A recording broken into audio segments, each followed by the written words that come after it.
O Birheng kaibig-ibig, ina naming nasa langit, liwanagin yaring isip, nang sa layo'y di malihis. Kaya inang mapagmahal, ako'y iyong patnubayan, nang mawasto sa pagbanghay, nitong kakathaing buhay.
Noong mga unang araw, sangayon sa kasaysayan, sa Barbanyang kaharian ay may haring hinangaan.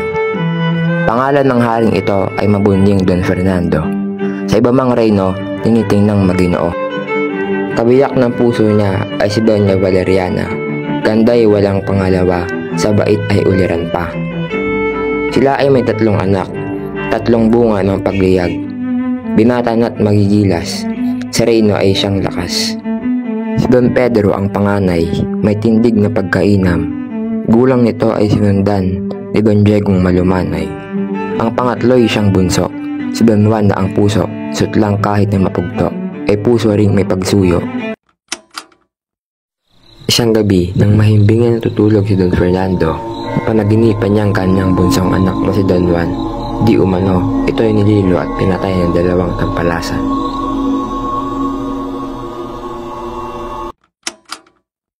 Isang ibong maganda, ang pangalan ay Adarna. Pag narinig mong kumanta, sa sakit ay giginhawa. Kaya mahal na monarka, iyan po ang ipakuhat. Gagaling na walang sala, ang sakit mong dinadala.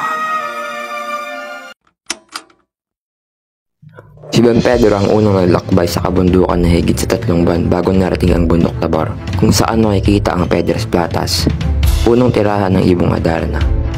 Siya ay dumaan sa mga iba't ibang pahamak sa kanyang paglalakbay upang makuha lang ang lunas para sa kanyang amang mahal. Sa masamang kapalaran, ang prinsipey nakatagal. Narating ding mahinusay ang Tabor na kabundukan. May namasdang punong kahoy, mga sangay mayamungmong. Sa nagtubong narorooy, bukod tangi yaong dahon. Natira sa pamamanglaw at imip na kalooban, yamang walang hinihintay, mamahinga ang mainam. Tila na may isang tuksot, kasawian ni Don Pedro. Ang Adarnang may engkanto, dumating ng di naino.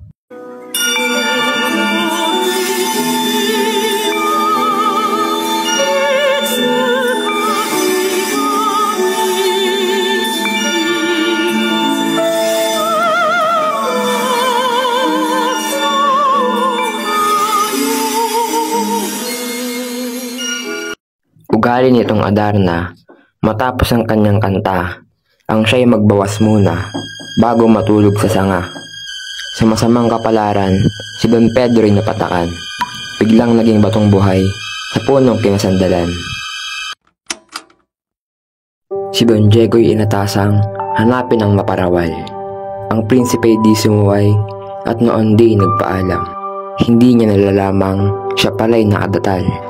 Sa tabor na sadyang pakay, dikit ay di ano lamang. Noon niya napagmalas ang puno ng Piedras Platas. Daot sa ngay kumikintab, ginto pati mga ugat. Nang ang gabi lumalim na, kalangitan ay maaya. Si Don Diego'y namahinga, sa batong dooy nakita. Sa upoy di natagalan, ang prinsipeng naghihintay. Ibong Adarna'y dumatal, mula sa malayong bayan. Sa lambing ng mga awit, ang prinsipeng nakikinig, mga matay na papikit, nakalimot sa daigdig. Matapos ang pagkokoplas, ang Adarna ay nagbawas. Si Don Diegong masitapat, inabot ng mga patak. Katulad ni Don Pedro, siya'y biglang naging bato, magkatabi at animoy mga puntod na may multo. Nainip sa kahihintay, ang Barbanyang kaharian. Amay hindi mapalagay, lumubha ang karamdaman. Ama ko'y iyong tulutan, ang bunso mo'y paalam. Ako ang hahanap naman ng iyo pong kagamutan. Ang bendisyo'y iginawad ng may luhang nalalaglag. Gayon din ng inang liyag, kalungkot ay di masukat. Di gumamit ng kabayo sa paglalakbay na ito. Tumalaga ng totoo sa hirap na matatamo. Dooy kanyang natagpuan, isang matandang sugatan. Sa hirap na tinataglay, lalambot pusong bakal. Sa lalagyay dinukot na, yaong tinapay na dala. Iniabot ng masaya sa matandang nagdurusa. Mulit-muling pasasalamat ang masayang binibigkas at sa nais na makabayad sa prinsipe nagpahayag. Kaya ngayon ang bilin ko ay itanim sa puso mo. Mag-ingat kang totoo at nandi ka maging bato. Sa puok na natatanaw ay may kahoy kang daratnan. Dikit ay di ano lamang, kawili-wiling titigan. Doon wag kang titigil at sa ganda ay mahumaling, sapagkat ang mararating, ang buhay mo'y magmamaliw. Sa ibaba'y tumanaw ka, may bahay na makikita. Ang naruroong tao'y siyang magtuturo sa Adarna. Mayo na si Don Juan, sa dampang kanyang natanaw. Ang tao po ay dumungaw ng ermitanyong may bahay. Inanyayahang pumanhik, maya-maya pa'y nagniig. Ermitanyo ay kay bait, kay Don Way may pag-ibig. Lahat po ay binata ng dahilan sa Adarna. Ibong matamis kakanta na lunas sa aking ama. Don Juan, iyong hanap mo'y paghihirapan mong totoo. Ang Adarna ay may engkanto na wala pang tumatalo. 7 awit na maganda, 7 rin at iba't-iba, sa balahibong itsurang ilalabas ng Adarna. Upang iyong matagalan, 7 kantang may hinam, kita ngayon ay bibigyan ng sa antok ay panlaban. Naririto ang labahat, 7 gayap na hinog na, iyong dalit ng wag kang talunin ng engkantada. Bawat kantang pakikinggan, ang palad mo ay sugatan. Sa kaagad mong bigaan, ng dayap ang hiwan laman. Matapos ang 7 kanta, magbabawas ang Adarna.